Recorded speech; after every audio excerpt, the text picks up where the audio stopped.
Hello guys, this is PC Shukla and welcome back to once again in my YouTube channel Sultanpur taekwondo. Guys आज के इस video में मैं बात करूंगा प्रोहिबिटेड एक्ट्स, जो दो प्रोहिबिटेड एक्ट्स हैं उनके बारे में।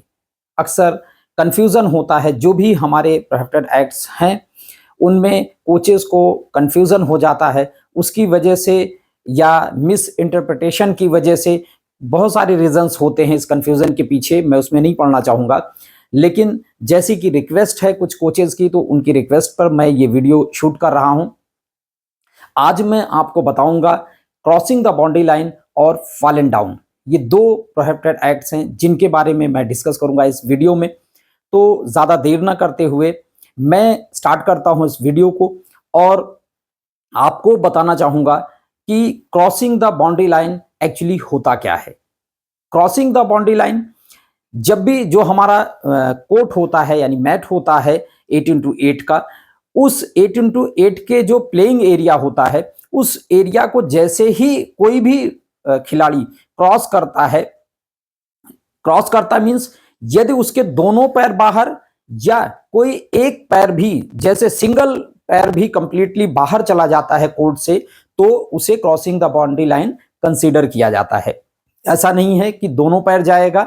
मिनिमम की बात करते हैं तो मिनिमम अगर 1 लेग 1 फीट भी उसका बाहर चला जाता है 8x8 एरिया के बाहर, तो वो crossing the boundary line consider किया जाएगा और उसको क्रॉसिंग द बाउंड्री लाइन का गामजूम दिया जाएगा। फिर होता है एक और कंडीशन है क्रॉसिंग द बाउंड्री लाइन की। दूसरी कंडीशन है कि यदि मान लीजिए आपका जो प्लेयर है वो चोंग है और उसका ओपोनेंट होंग ने उसको पुश किया, और या किसी और प्रोहिबिटेड एक्ट्स की वजह से आपका जो प्लेयर है वो बाउंड्री को क्रॉस कर जाता है, यानी क्रॉसिंग द बाउंड्री लाइन करता है। तो ऐसी सिचुएशन में क्या होगा? तो ऐसी सिचुएशन में आपका जो player crossing the boundary line कर रहा है उसे क्रॉसिंग द बाउंड्री लाइन का गामजूम नहीं दिया जाएगा, जबकि दूसरे जो उसका खिलाड़ी है उसके किस प्रोहिबिटेड एक्ट्स की वजह से वो बाहर गया है उसके लिए उसे गामजूम पेनलाइज किया जाएगा। ये तो बात हुई हमारी क्रॉसिंग द बाउंड्री लाइन की। फिर हम बात करते हैं जो हमारा सेकंड नंबर का प्रोहिबिटेड एक्ट्स है, वो है फॉलन डाउन। देखिए, फॉलन डाउन में थोड़ा सा कंफ्यूजन रहता है कोचेस को। मैं आज उसे बहुत जो डाउट्स हैं उनको क्लियर करने की कोशिश करूंगा। आई होप आपको मेरा जो एक्सप्लेनेशन है वो पसंद भी आएगा। देखिए, फॉलन डाउन की अगर बात करते हैं तो फॉलन डाउन, यदि दो कंडीशंस होती हैं फॉलन डाउन में। यदि हमारा जो प्लेयर है वो ऐसे मैंने मान लीजिए मैं चोंग हूं और ओपोनेंट मेरा होंग है, मैं चोंग को जनरली ऐसे पुश करता हूं, और देखिए पुशिंग में कंटिन्यूअस पुशिंग नहीं अलाउड है। यदि आप किसी को जैसे रेसलिंग में करते हैं तो आप कंटिन्यूअस किसी को पुश करते हुए ले जा रहे हैं तो वो अलाउड नहीं है। पुशिंग इंस्टेंट पुश होता है, ना कि कंटिन्यूअस आप किसी को पुश करें। अगर आप कंटिन्यूअस किसी को पुश कर रहे हैं तो जो पुश कर रहा है उसको गामजूम मिलेगा, ना कि ओपोनेंट को।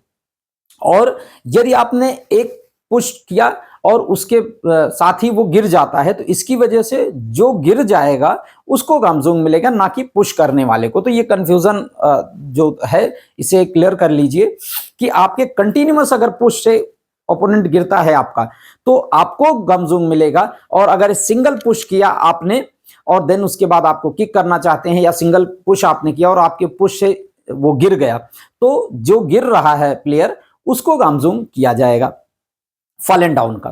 साथ ही साथ एक और कंडीशन है, यदि आपके पुश की जो टाइमिंग है वो ऐसी है कि मान लीजिए आपका ओपोनेंट कोई किक आपको एग्जीक्यूट करने चल रहा है, किक एग्जीक्यूशन के मोड में है, और उसी टाइम आपने उसको पुश कर दिया, तो ऐसी स्थिति में भी यदि वो गिर जाता है तो आपको पुशिंग का गामजूम मिलेगा, ना कि उसको फॉलन डाउन का गामजूम मिलेगा। ये भी क्लियर रखिएगा। अक्सर क्या होता है कि रेफरीज नहीं समझ पाते हैं या कोचेस नहीं समझ पाते हैं कि मान लीजिए वो किक कर रहा है, उस टाइम पुश कर दिया, तो वो फिर प्रोटेस्ट करते हैं कि पुशिंग तो अलाउड है, पुशिंग के लिए आपने कैसे गामजूम कर दिया हमारे प्लेयर को। तो ये कंडीशन कोचेस को भी देखनी पड़ेगी और रेफरीज को भी देखनी पड़ेगी कि ऐसा तो नहीं कि उसका ओपोनेंट पैर हवा में था, उसी टाइम उसने पुश कर दिया उसके ओपोनेंट ने और वो गिर गया और आपने उसी को गिरने का गामजूम दे दिया। तो ऐसा नहीं करना है। गामजूंग तभी मिलेगा जब वो जनरली नॉर्मल पोजीशन में है और उसको पुश किया जाता है और गिर जाता है तो उसको गामजूंग गिरने वाले को मिलेगा। अदरवाइज अगर वो किक कर रहा है, एग्जीक्यूशन मोड पे है और उस टाइम अगर जिसने पुश किया तो उसको गामजूंग मिलेगा।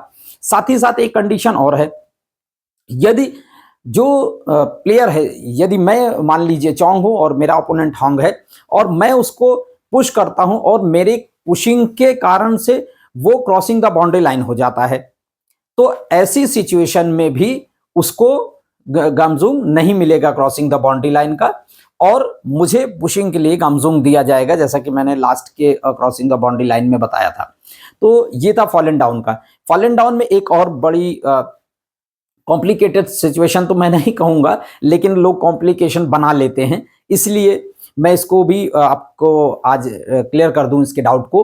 देखिए, टर्निंग किक की बात की जाती है, अक्सर जो कोचेज होते हैं उनमें ये कंफ्यूजन देखने को मिलता है कि वो कहते हैं कि फेस पे किक मार के गिर जाएगा अगर प्लेयर, तो उसको जो है वो गामजूंग नहीं दिया जाएगा और स्कोर दिया जाएगा। देखिए, मैं आपको बता दूं, जो हमारी रूल बुक कहती है मैं उसके बारे में बात करता हूं।